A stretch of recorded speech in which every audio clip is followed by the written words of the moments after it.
Microsoft lays off 10,000 employees and Rocksteady Suicide Squad leaks. Why are there so many layoffs in the game industry when it looks like it's thriving from the outside?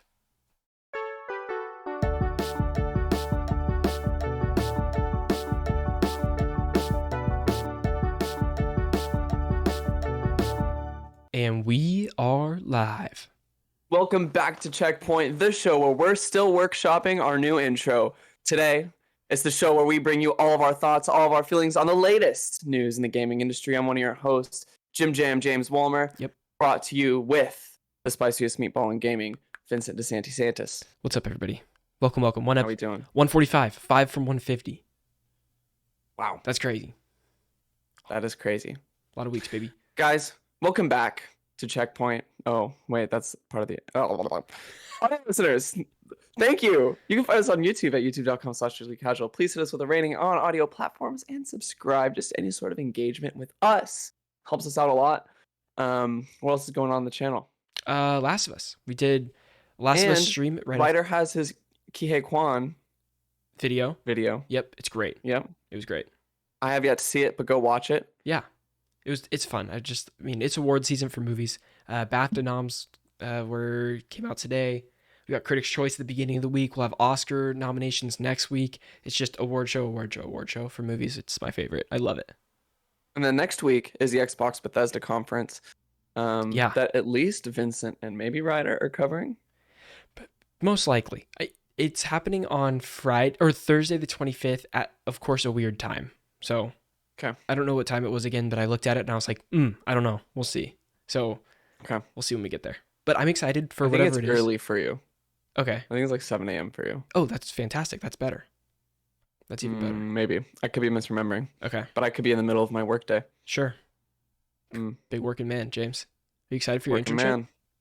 Yeah, I got another job offer today too for web design. Whoa, congrats. We'll have to talk about that. Yeah. I'm excited. We will. But yep.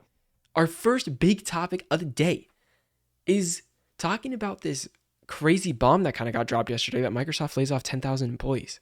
10,000. 10,000 is a giant number. That is 5% of Microsoft. This is not just the games industry. So this is 10,000 jobs across many different sectors of Microsoft, but there is some game sectors that have been hit and hit pretty hard from the looks of it. So what do we got here? So according to a Bloomberg report written by Jason Schreier, at least 878 positions in Microsoft's Washington location have been cut. Microsoft CEO Satya Nadella said the company began notifying affected employees today and plans to finish laying off the full 10,000 by Q3 of this year. So it'll take the year. It'll take the year. It'll happen over the course of this year. Yeah.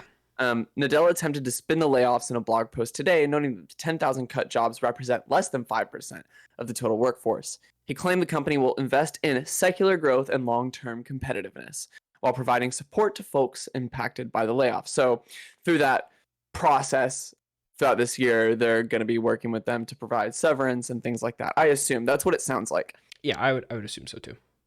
The CEO added that because customers optimize their digital spend to do more with less, some workforce reduction was necessary to align company costs and revenue with customer demands. However, he noted that Microsoft still plans to hire in key strategic areas.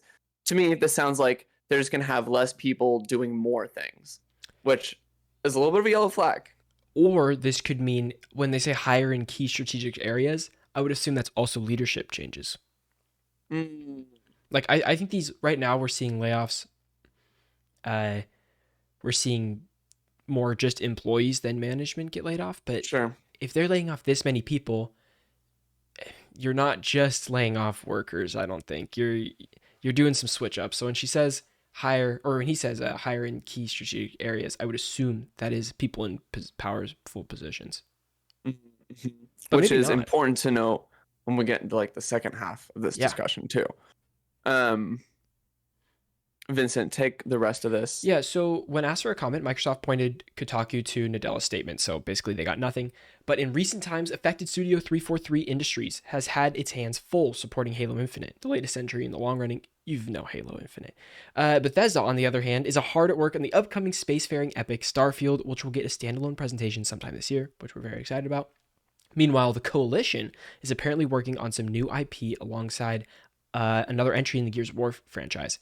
But these studios, it's unclear how these projects will be affected by the wake of layoffs. There has been reports of layoffs in each of these three studios. That is why the article's mentioning it. But we don't know exactly how far. I saw a lot of people. It was sad. It's always sad when there's layoffs. You have people so proud to work at these companies and have been working like really hard for years and years and years to get to these companies. And it was just this Mm-hmm. guy like kind of telling his story of like, playing Halo as a kid, the typical like it's his dream to like work on this sort of thing. Works on Halo for 15 years or something like that, like in Microsoft, then in Halo for however many years, and just like he's heartbroken that like that's how it came to an end. It wasn't like he chose to like go do something else to the next thing. It was your time is up, like someone else telling him your time is up, and that's tough when you've been working towards that your whole life. So layoffs are not they're not fun. They suck for everyone. Mm-hmm. Um, as per Michael McWhorter, Polygon's article in the subject, Satya Nadella noted that there would be changes to Microsoft's hardware portfolio with potential impact to HoloLens, HoloLens. HoloLens, Surface, and PC accessories. So this is just saying that the layoffs may affect the development of these. Is that kind of what it's saying? Yeah, it's just saying that like it removes the focus a little bit. Like Satya Nadella, in terms of his specific um, quote on what this is going to affect, Yeah, he chooses to note um, HoloLens Surface and PC accessories. got it.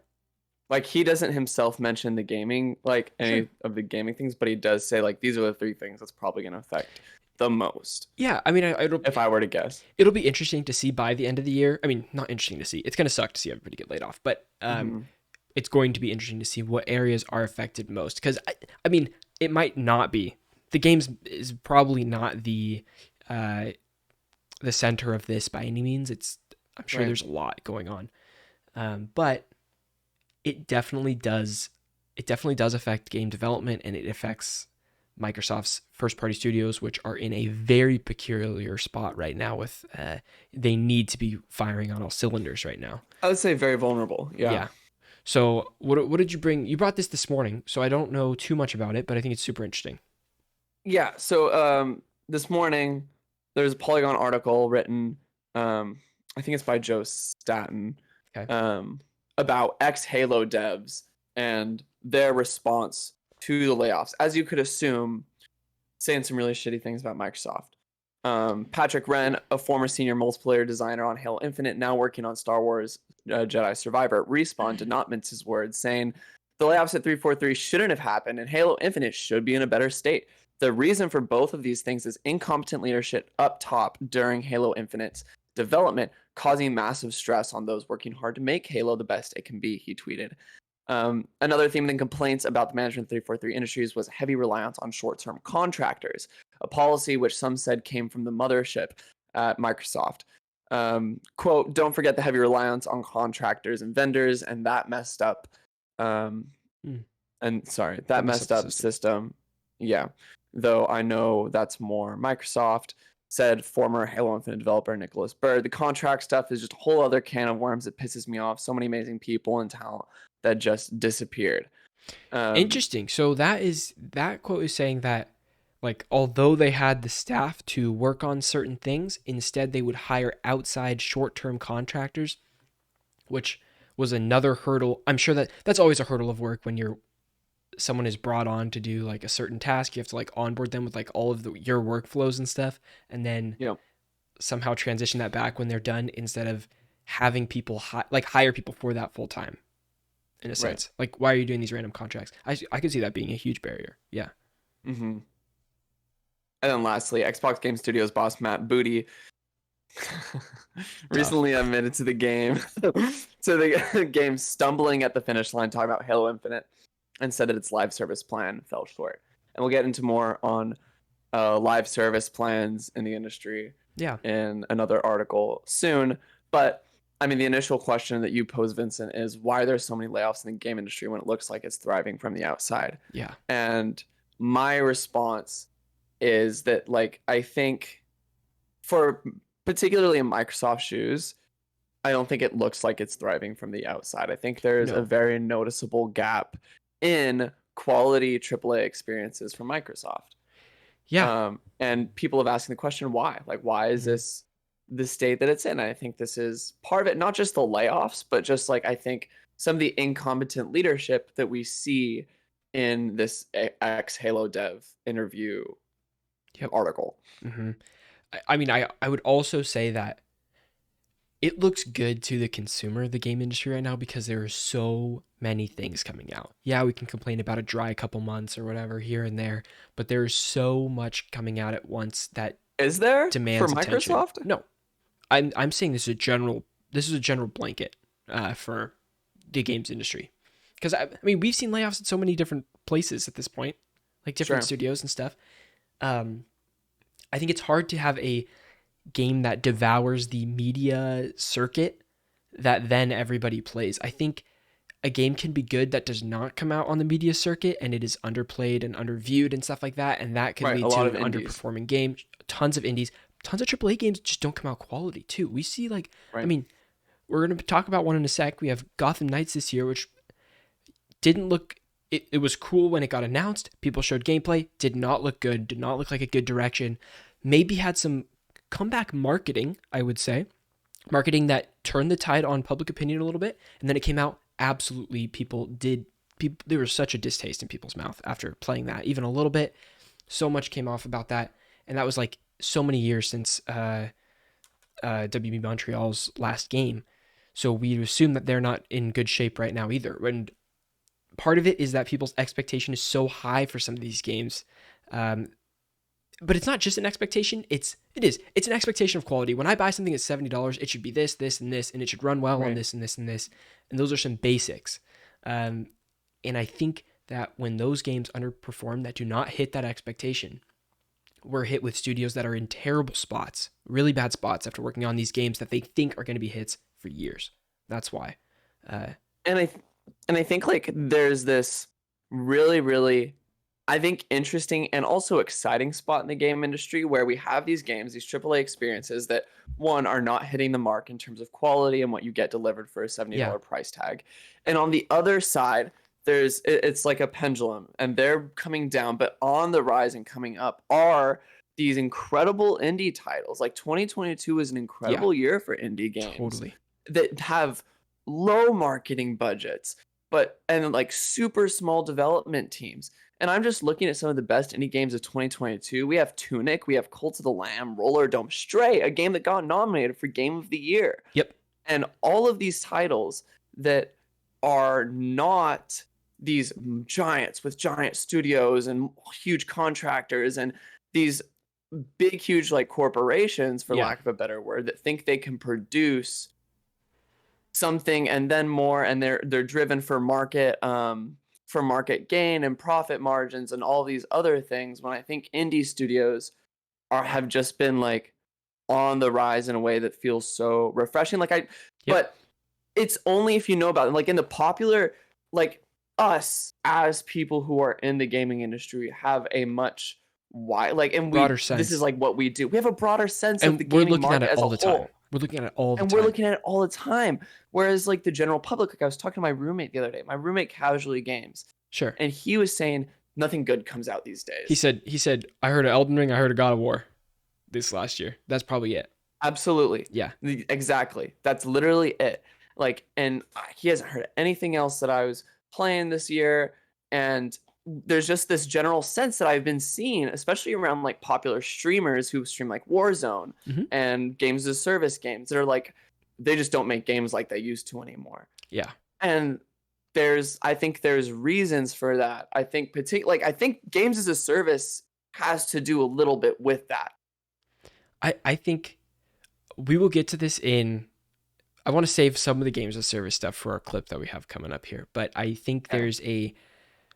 you hit the nail on the head in a sense to developers are creating games that they think will be profitable and popular for a long time instead of focusing on the core pieces of their games that actually make it good. If a game is good, They're not focused on art. Like they're not artistically driven. no.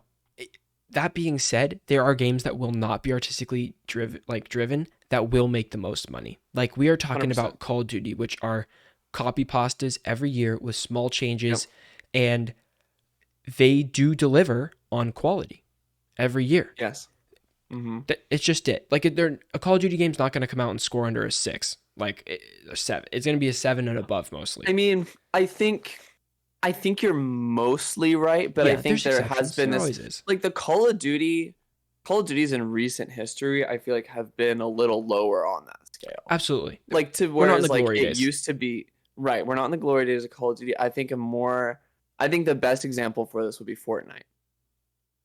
Being what? Being like it's consistent. It's one game Yeah. that is being developed over and over again, and it's being made improvements to, and things Yeah. are changing in it, and it's quality. It is Like the quality. game mechanics are really sound. Yeah. Um, No, I mean, I would say that, like, I guess what I was going for with the Call of Duty example was that they do it every year. Like, a new one comes out every year, and they know that they have not only a huge audience that plays the games, but a huge streaming audience that plays the game too. And it is their core game. And I would say that streaming and content creation help guide those games into long-term playability now in a way that it didn't when that was less popular, or streaming wasn't really popular, or things like that. And so I can see, I mean, we already see it. These games, such as Call of Duty, will use the streamers' opinions on those games to dictate how their game works because they want them to enjoy it, which means their audience will enjoy it, which is tens of thousands of people, yeah, yeah. each one. Mm-hmm. And I think that cycle is really tough because it's like you're only going towards certain markets. Game takes so many years to get developed as well that when you start, what's popular when you start developing and what's popular when you stop developing is completely different. And we're seeing that in so many ways right now, instead of the indie games, which have a vision and they just execute on the vision that they like to do or that they want to do, that they feel passionate about doing, and it hits because they're not relying on what is popular in the instance. Right. They're not inspired by trying to something. cast, like they're not trying to follow a trend cast and say like, is Right. this going to be popular in a year, 2 years? They have their vision for a game and they say, we're going to do this game because this is what we want to do. Exactly. Yeah. And to bring it back to the discussion on Halo, Yeah. I didn't include some of these quotes, but one quote in particular was like, listen, there are still people working really hard on Halo Infinite I believe to it. make it that game. Like, look at Forge. Like Totally. the Forge team, it's taken a while, but it's an incredible experience. I was talking a few weeks ago, probably 2 months ago, on the show about how my friends jumped into Halo Forge, and it's super cool. People recreated the Krusty Krab. People recreated The Waffle House. so many cool environments. The Waffle House. I fought in all Walmart these this super week. fun environments. Yeah, for real. Yeah.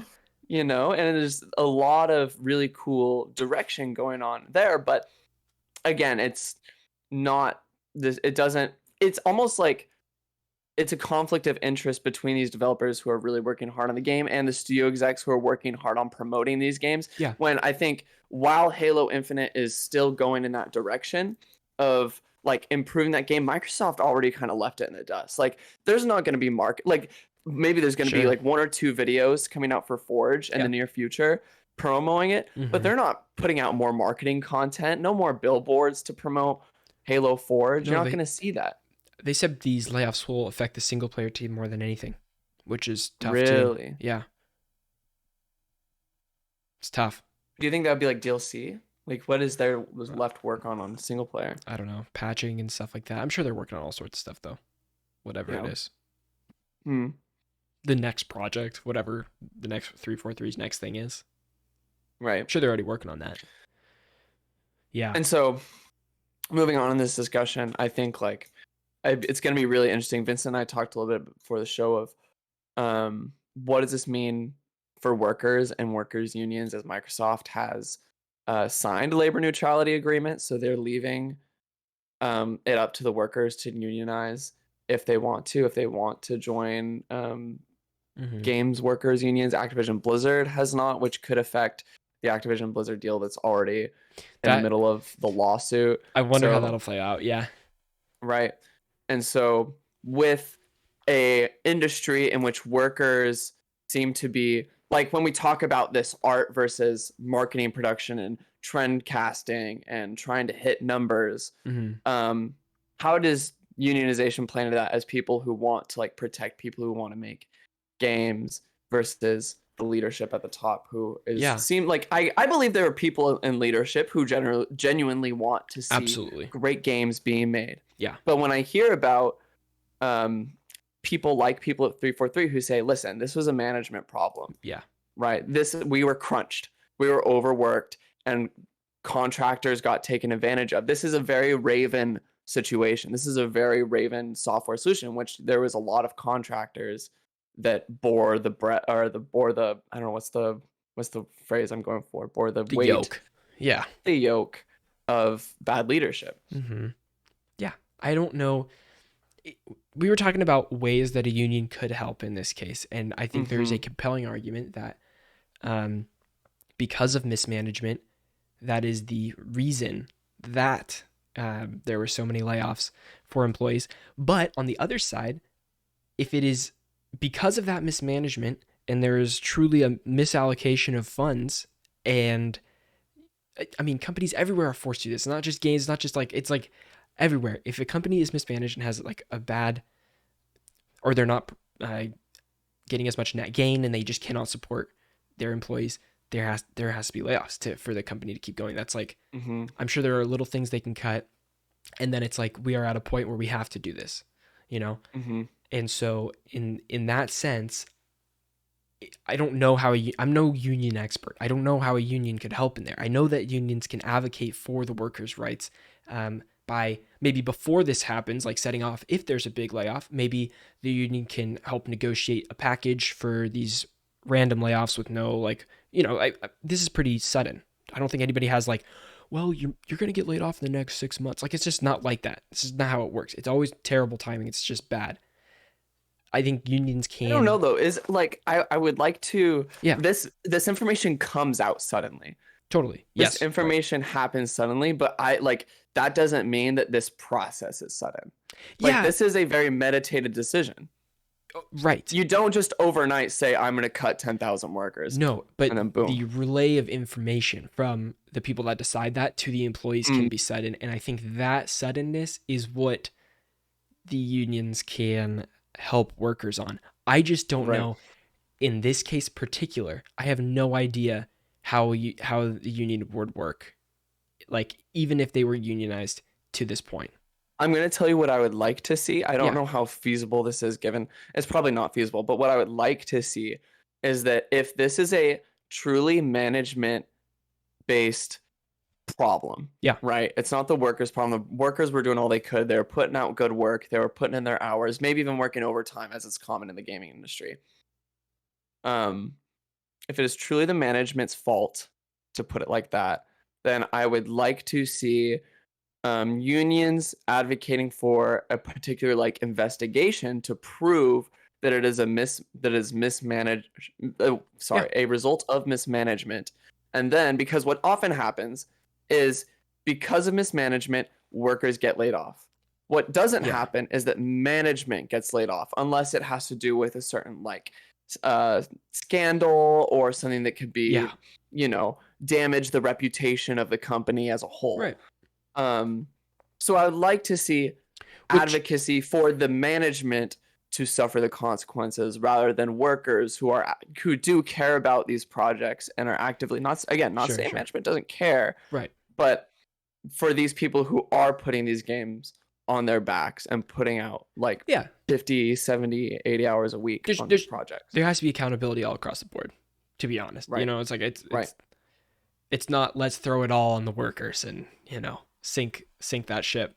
But Right. I think this goes also into the quote that we had from the Microsoft CEO that says they still plan to hire in key strategic areas. We have yet to see what that'll be, but I'm assuming that it will be leadership positions, as I said earlier, Right. not just Right. areas they need help in.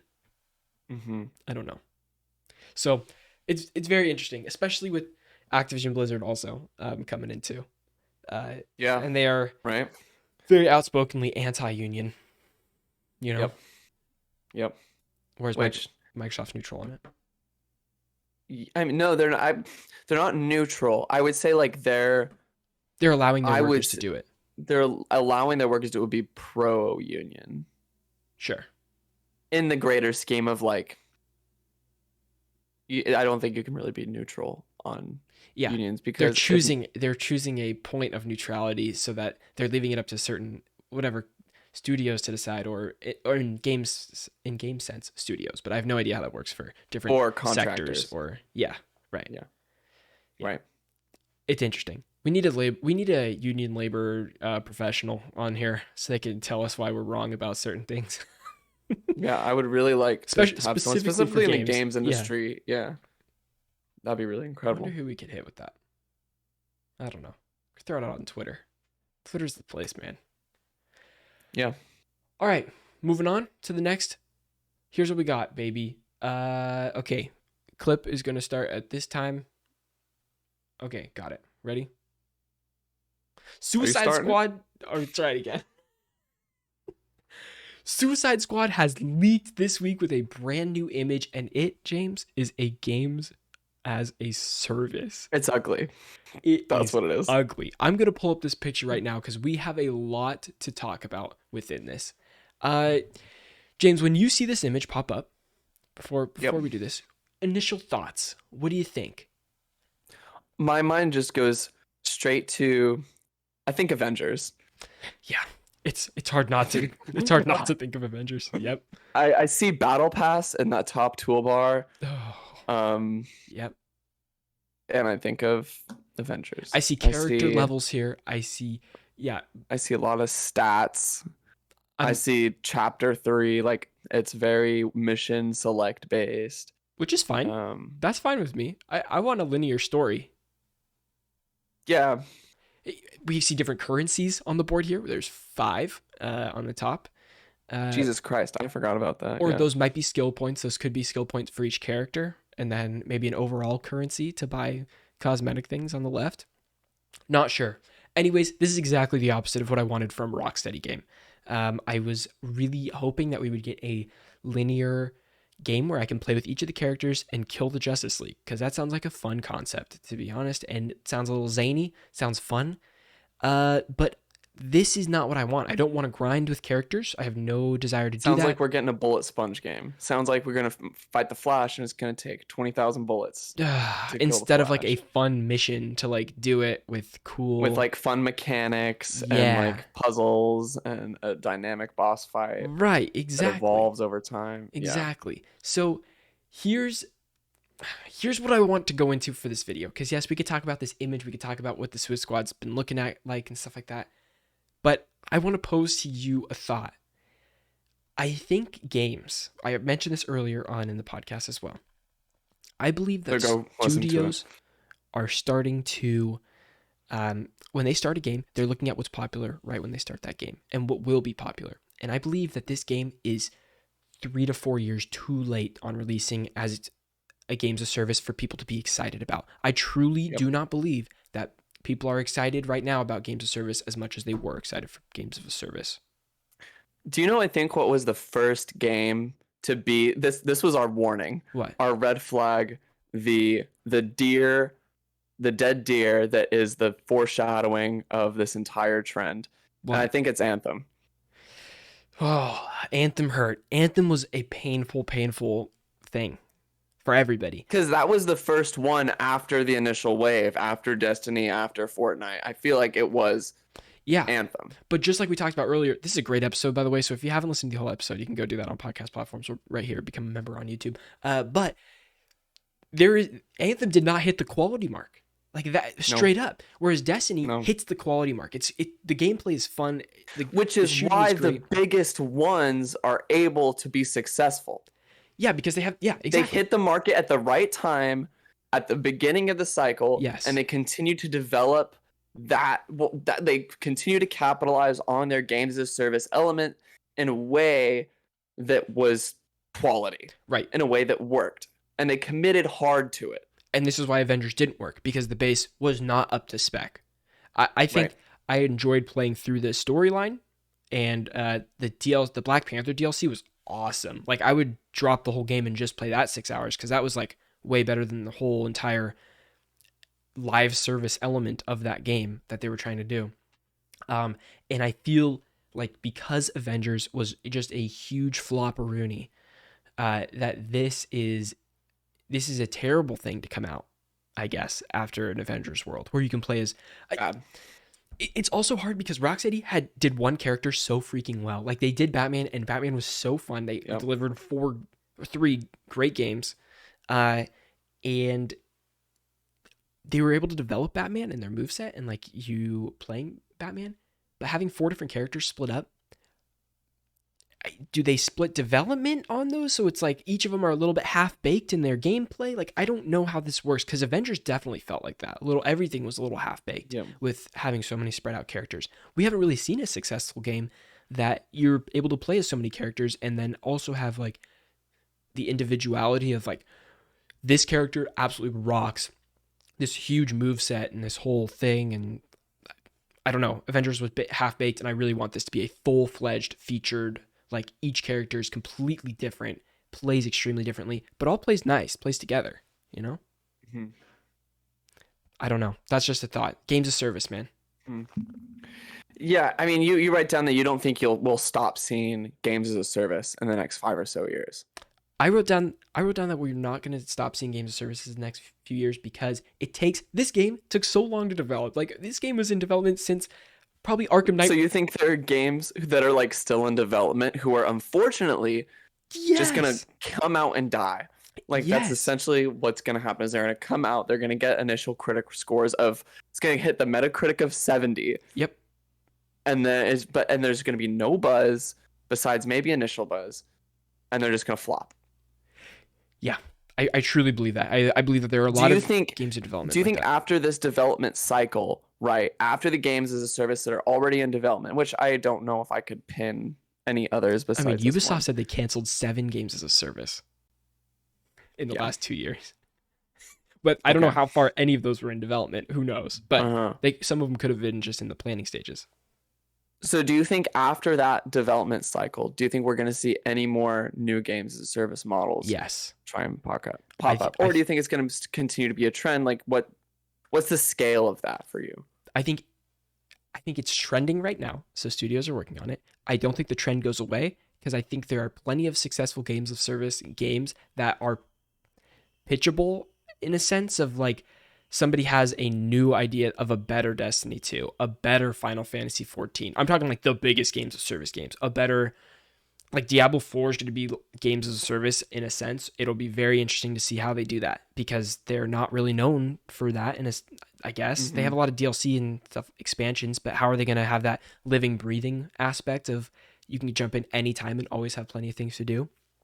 I think they will figure that out. But like, I think there are going to be games that evolve games as a service.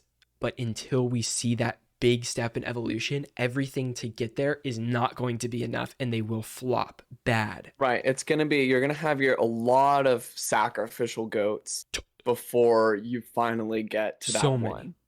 Yeah. So many. And I think it's just as an industry, I don't think that's healthy for developers. No way, dude. This is going to be bad for studios. It shouldn't take because I'm thinking about the studios. We talked about Halo Infinite earlier on this show. We talked about how that like inevitably became one of these sacrificial goats when for Microsoft, for that company, they needed for their portfolio Halo Infinite to be a big hit. They needed it to be that sustained game that continually had lots of players playing. Yeah. And because it just didn't hit the games as a service model, again, it felt great to play. I remember when that game initially came out, everyone was like, this is the best feeling first-person shooter in years. James, we played more Halo together than any other game. We never gamed together, but we gamed a lot of Halo. We did game a lot of Halo, but because I don't think it was built for the games of a service model. I think it was tacked on, or it just was half baked, like you say about Suicide Squad. It's just not. That's the part of it. I think we talked about this earlier too. Is that the game has to release quality, and people have to enjoy the core pieces of the game. The games of service Right. cannot be tacked onto that. And it can't be the opposite around, which is even worse, where the game is not quality and the core is not strong, but the games of service is like, we have this huge plan for years of content. Like, just stick with us because nobody's going to want to play. Both No. sides have to be really good. The games of service have to give a reason to stay, and the gameplay has to give a reason to stay. Both of these things have to Right. be solid. From what I've seen for Suicide Squad, I'm not seeing either. I'm seeing the gameplay as being okay. I don't know. Looks pretty arcadey, like a little Sunset Overdrive type of thing, where you're whipping around the city shooting stuff. Sure. And then this games of service screen that I'll pull back up one more time is it just leaves me with Avengers. Is like, why am I going to care to do all the missions? In Right. Avengers, there is no reason to do everything. Like, no No. reason except maybe a cosmetic. Uh, but like the gameplay is not fun to get there. Why are we going to keep playing Suicide Squad after it comes out? We'll have to see. We will have to see. This is all speculative. I mean, Absolutely. not all of it, but like a lot of this is speculative of how the game will actually play. Totally. But for now, we're skeptical. And I would like to be wrong. Let's face it. Yeah. I would love for this game to come out, score extremely high, and people. I mean, when games like this come out, even if they score high, you have to be a little skeptical about the games of service element because like we don't know long term what they will change to that, Right. which could affect score in Or a won't sense, change. or won't change. But if we get a solid story, fun gameplay in the base game, and it doesn't rely on the games of service element Hey, too, I'll well, be happy to just to play that. I'm gonna throw something at you Please then that do. just came into my mind. Yeah, yeah, I don't know how you run a live service game yeah. that's just story mode. Me neither. I don't What are know. they going to do with this? What are you gonna do? Are you just gonna do more story missions over and over again?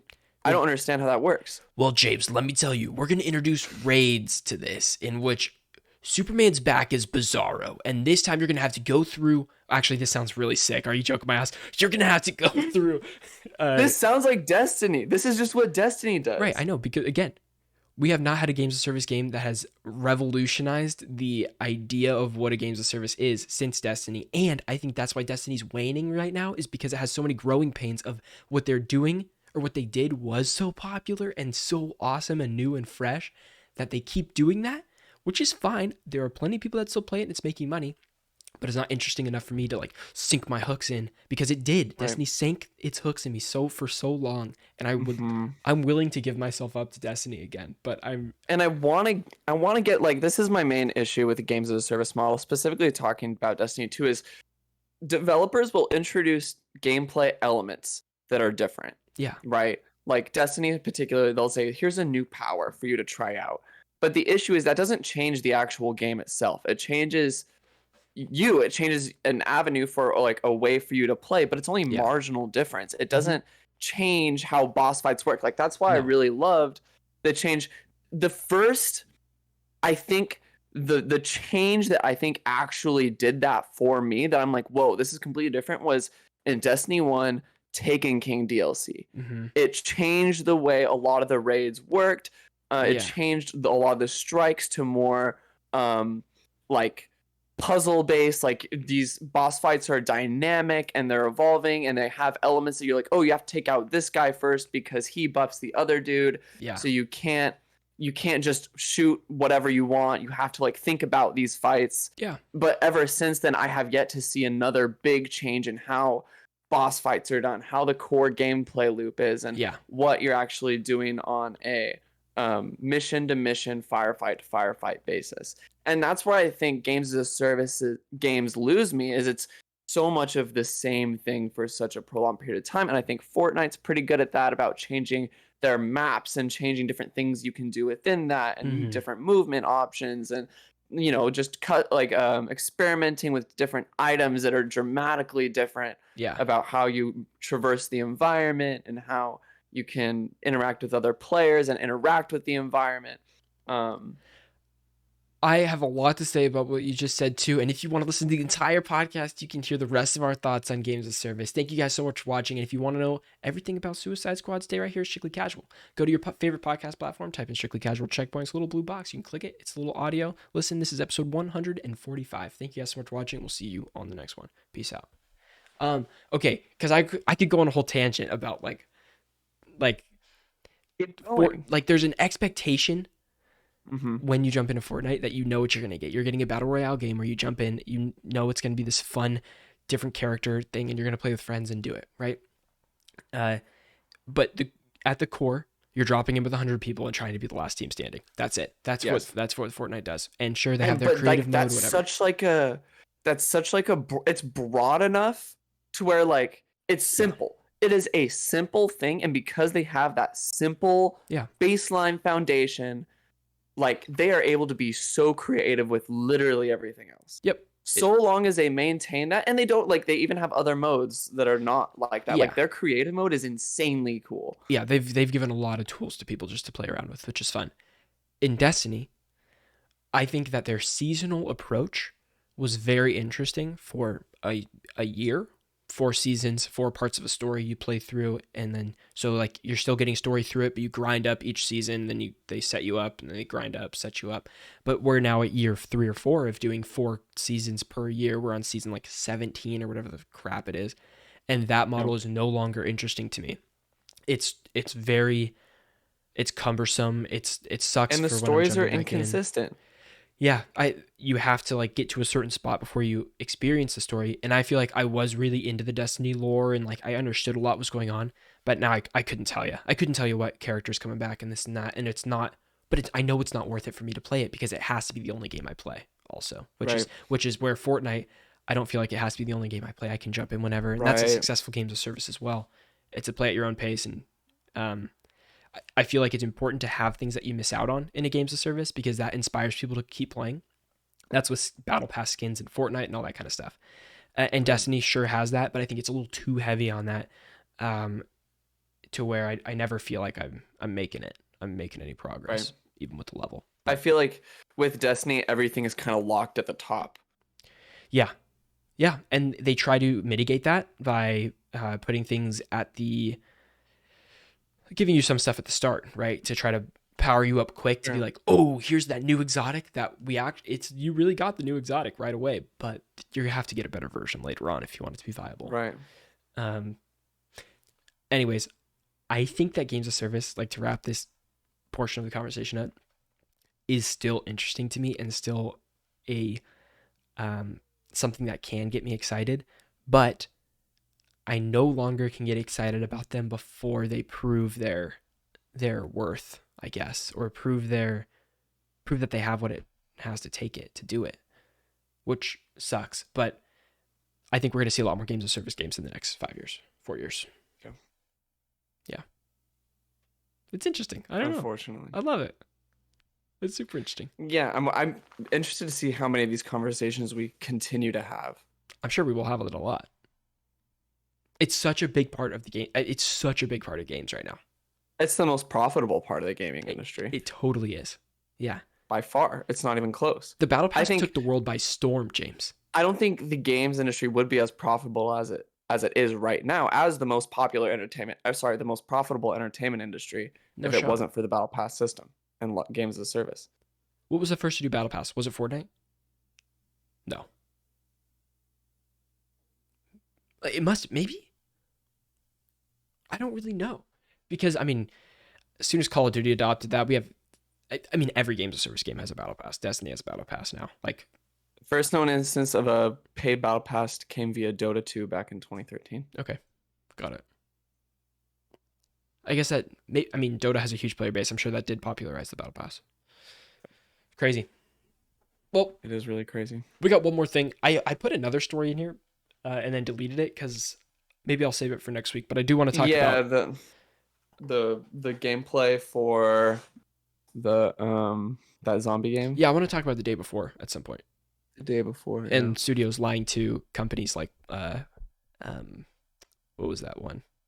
The people that said they were working on the Metal Gear Konami? no, Abandoned. Remember that PS5 demo that never worked and everybody downloaded Oh it? shit! Yeah, I think Abandoned. I think there's a really interesting conversation there. Mm-hmm. But I wanted to talk about this.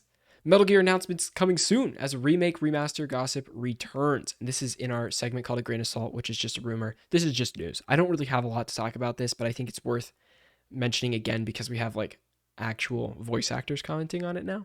Mm-hmm.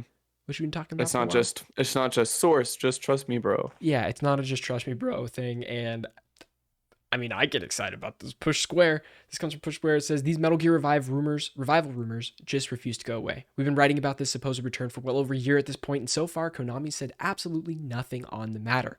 However, with the company forcing itself back into the spotlight with all the recent Silent Hill news, it seems as though the Metal Gear gossip has well and truly returned. As is the usual case, most of the renewed speculation is coming from industry insiders, some of whom are now adamant that an announcement is coming soon. Like what, James? Well, we've heard it all before, but then you've got stuff like Raiden's voice actor tweeting, "Stay tuned for things in the coming weeks." When replying to fans who are discussing a new Metal Gear Rising. Let's face it, that would be a weird thing to tweet if nothing was happening. The tweet says perhaps a Metal Gear Rising 2, along with the rest of upcoming Metal Gear Showcase, might just make it. Quentin Flynn says stay tuned for things to be announced in the coming weeks with the winky emoji. Can you imagine we get a little Konami Direct, which is That'd be cool. we're remaking Metal Gear this and this, and we're also in development on Metal Gear Rising, a sequel or something. That'd be really interesting to have a Rising sequel. It feels like no one's really asking for a sequel. I don't know how the first one ended, Me but neither. people are asking for a remaster. Yeah, We could see Konami remastering Ryzen, for example, in celebration of the game's 10th anniversary, which is coming up next month. But do the publisher's plans expand beyond this? Again, insiders would have you believe it, but as always, we'll have to wait and see. there's something I really like. I get drawn to about Metal Gear Rising. Yeah. I don't. What is I it? just I have a memory of like this is so weird. Like going over to a friend's house and playing it on their PS3 and like not stopping. Like really like loving that game. Like sitting down and just playing and playing and playing it. I didn't get it. I played the Me neither. demo and it was just, it felt weird to me. Like, I Oh, remember okay. the controls were very wonky. Yeah.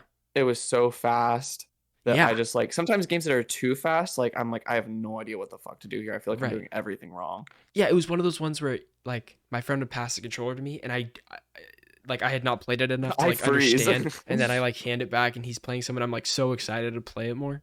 Like I don't know why hmm that is like such a memory for this game. I don't remember anything in the game besides like some robots and some people you slice up. I remember the UI is actually absolutely insane in this game. Like, Just a there's so million many things. fucking like holograms and shit, like, Yeah. like UI Right. interface shit that's going on that I'm like, it's so overwhelming. Yeah. But a lot of people really, really love this game. It has a really fun, um, like satirical Yeah.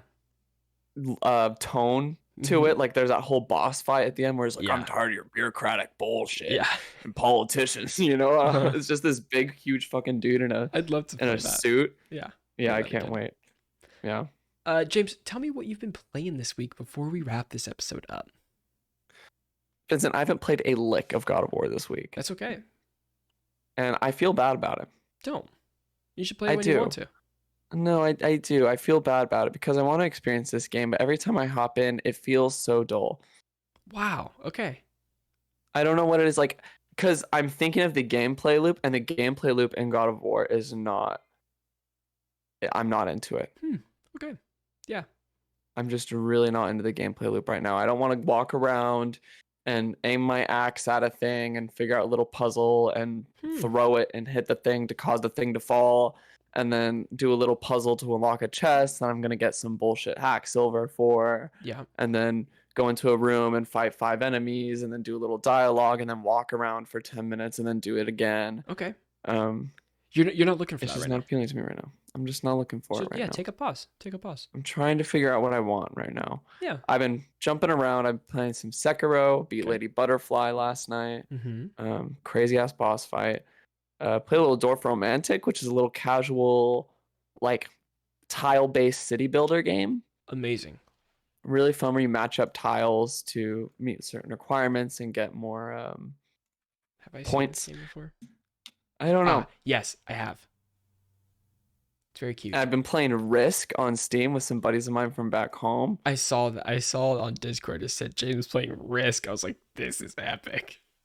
It's so fun. I lose every time. Sure. It is so difficult. I can't figure out the strategy, Yeah. But it's but fun. I'm determined to find That's my awesome. strategy. Yeah. Yeah. I played a little bit of Elden Ring to try and jump back and do another build, but I Mhm. realized how much is in that damn game. it's just so fucking big with so many bosses and so many Yeah. nitty gritty things to explore, and it overwhelmed me. And I said, I can't do this. I mean, it took me 80 hours for one playthrough, so I got like, I imagine, I dream about, oh yeah, I'll go and start another build, but like I don't want to yet. Like, oh, I'm gonna wait a long time to go back into. Which is why I think Dark Souls 3 is a better game. It's way more replayable. Hmm. It's just shorter. It's just so much more linear that you like know exactly where you're at and you know the Yeah. paths. You know your way around it so much better. Whereas like Elden Ring, I feel like I'm worried about missing a thing because I Yeah. didn't go a right direction. Mm-hmm. And it's just easy to jump back in and be like, all right, I'm gonna start this character, boom, boom, boom, start from square one. And like that's the type of game where your first playthrough will be like 50, 60 hours, but then every other one will be like 20, 30. Got it. Yeah. And then I've been playing Apex with the buds. Nice. Apex is fun. I Very like it. nice. That's probably my favorite battle royale shooter Good. right now. For some reason, I can't get back into it. Really? Yeah, like I freaking loved it when it came out. I played a lot of Apex, and then Yeah. ever since then, I'll hop in for a little bit, or someone will be like, "Oh yeah, re-download it. Like they have this new thing," and it's never bad. For some reason I never want to go play it again. You know what? I think Apex for me is the ideal battle royale, like games as a service game, Mm-hmm. because I don't play it for anything but the core gameplay loop. Yeah, it's fun. Just Like slide. I really enjoy the weapons, Yeah. the speed, everything feels so good. Mm-hmm. And because of that feeling, I keep coming back to it, and my friends are playing it. Right. That's the You important know, part. that's a huge part of it. Yeah. But because of that, I'm so much more likely to keep coming back to it than a game that just isn't fun. Yeah. For me, like the core gameplay loop is not a good time. That's why I don't come back to Destiny, because I don't want to. It's so bullet spongy for. I guess it's a different, because like Yeah. it's not PvP, right. you know. But for Fortnite, it's just like sometimes. Oh, I really like Fortnite. Never mind. Sure. I really like Fortnite. But Apex Yeah. fun right now. You're enjoying it. Mm-hmm. Good. I played one game this week and I haven't had any time. It's been such a busy week for me. I haven't barely gamed, but that is Death's Door. I can't stop thinking about Death's Door. Yeah. I absolutely love it. I think the art style is so fun. The combat is great. The way they do, like, it's a challenging game, very challenging. I did buy it. I bought it a long time ago, but I've just been sitting there, and it's one of those things where nothing's looking fun to me to play. Like I don't. Witcher's too big for me right now. Death Stranding is I love Death Stranding, but I'm a lot farther in, and I'm gonna finish that game. But like I'm not feeling it right now, and I'm not feeling Need for Speed right now, or like anything. I was like, I'm just gonna try something else that I've had downloaded. Like I've had this for so long. Let's give it a shot. I absolutely love it. It has a great system, James, to where when you die at a boss fight, you are set back a little bit, but not set back enough to where you don't want to go fight the boss. And they strike a fine balance of being prepared to fight the boss, but not, I'm going to avoid it at all costs until I'm overly powerful to go fight this thing. Like it's going to give you a challenge no matter what. And play Dark Souls 3. That's how I feel about Dark Souls 3. Maybe. I'm gonna play Death's Door, but it's got fantastic puzzles. Yeah. It's really good. I will play Dark Souls 3. I played the beginning. I beat the first boss in Dark Souls 3. I think you're gonna enjoy it more that you played Elden Ring. For sure. I feel like I'm more open for that. I think it's on sale on PlayStation right now, but that sale might have ended. I really want Sekiro, dude. Sekiro's great. It's really fucking hard. Yeah. Sekiro's the hardest. It's the hardest From Software game. I want to do it. I want to do it so bad. I see people play it. I'm like, oh, I want it. I want it bad. It is very much like the classic Souls. Like if you can't fight this boss, you're just gonna ram your head into a wall. Yeah. For like 30 hours. Like remember when I was fighting the monkey? Oh yeah, you were there for days. I remember I was there for like months, not even days. Yeah, you put it down. It was the thing where I had to. It's the type of game where you have to put it down. You're like, I'm gonna go play a bunch of other games. I'm gonna come back around, and then one of these days is just gonna be the right time. Yeah. Freaking love it. Mm-hmm. All right, y'all. That is episode 145 of Checkpoint. We appreciate you guys so much for watching, and hope you're liking the new kind of direction we're going with it. ? I thought we did good today. I really enjoyed this episode, Vin. I had a great time doing this episode too. Mhm. Yeah, again, please subscribe on audio platforms. Helps us out a lot. It really, really does. I know we say it a lot, but please. All right. Thanks, guys. We'll see you on the next one. Peace out.